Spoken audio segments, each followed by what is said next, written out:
पल भर के लिए अपनी आंखें बंद कीजिए और काल्पनिक कीजिए आप एक ऐसे इंसान हैं जो किसी हादसे का शिकार हो गए हैं और कहीं ऐसी जगह पहुंच गए हैं जहां आपका कोई अपना नहीं है।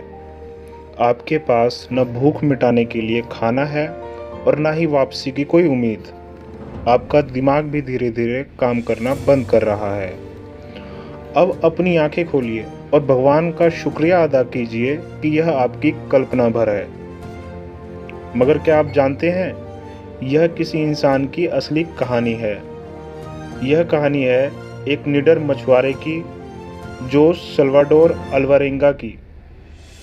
वही अल्वारेंगा जो मछली पकड़ने के लिए समुद्र में उतरा, लेकिन उसे वापसी में 438 दिन लग गए। तो नमस्कार दोस्तों, मेरा नाम है रोहन और स्वागत है आप सभी का बिग थिंकर्स में।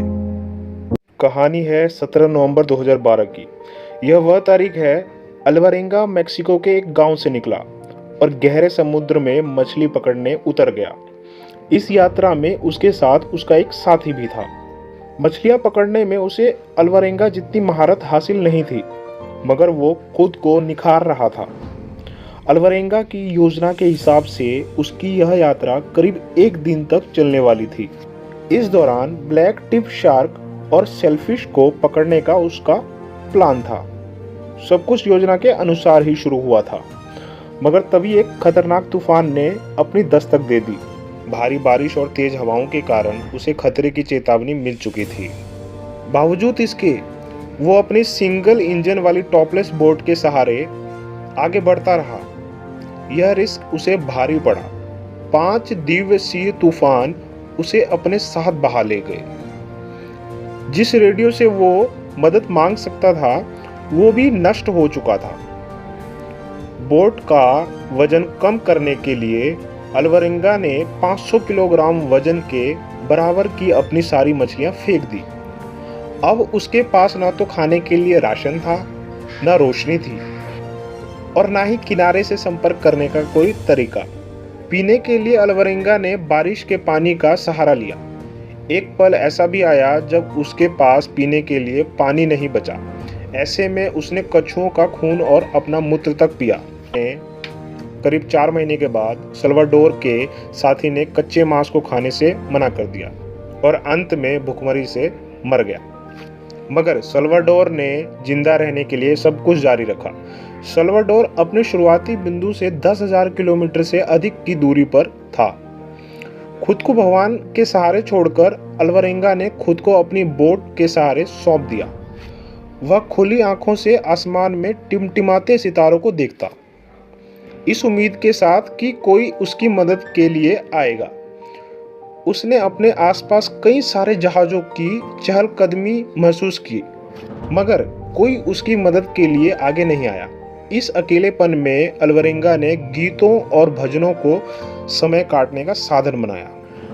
30 जनवरी 2014 को 438 नारकीय दिनों के बाद अल्वारेंगा ने कुछ दूरी पर पहाड़ों को देखा। यह मार्शल द्वीप समूह का एक छोटा सा कोना था। उसने अपनी नाव छोड़ी और तैरकर किनारे पर आ गया। आखिरकार वह जमीन पर था।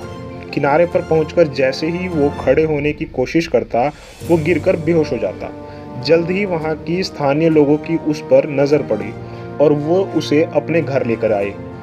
इसके बाद उन्होंने संबंधित अधिकारियों को अल्वारेंगा के बारे में सूचना दी। पुलिस जब मौके पर पहुंची तो उसने देखा कि अल्वारेंगा के टखने सूजे हुए हैं। उसकी आंखों की रोशनी बहुत कम हो गई थी। वो मुश्किल से चल पा रहा था।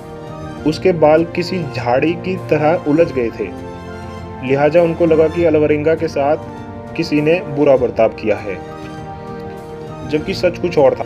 आगे अल्वारेंगा की कहानी के सत्य के लिए कई तरह की जांच की गई और हर जांच इस बात की तस्दीक करती है कि अल्वारेंगा की कहानी एकदम सही थी। अल्वारेंगा जब वापस अपने परिवार के पास लौटा तो सभी की आंखें खुली की खुली रह गई। सभी ने उसे मृत मान लिया था। सबसे ज्यादा खुशी उसके माता पिता और उसकी बच्ची को हुई। 14 साल की बेटी फातिमा अल्वारेंगा के जाने के बाद अपने नाना नानी के साथ रहती थी। ये कहानी थी एक ऐसे आदमी की जो 400 से भी ज्यादा दिनों तक समुद्र में रहा था और अपनी हिम्मत के बलबूते पे जिंदा रहकर वापस लौटा। तो दोस्तों, कैसी लगी आपको ये अमेजिंग स्टोरी? कमेंट करके हमें ज़रूर बताएं और हमारे इस चैनल को सब्सक्राइब करें।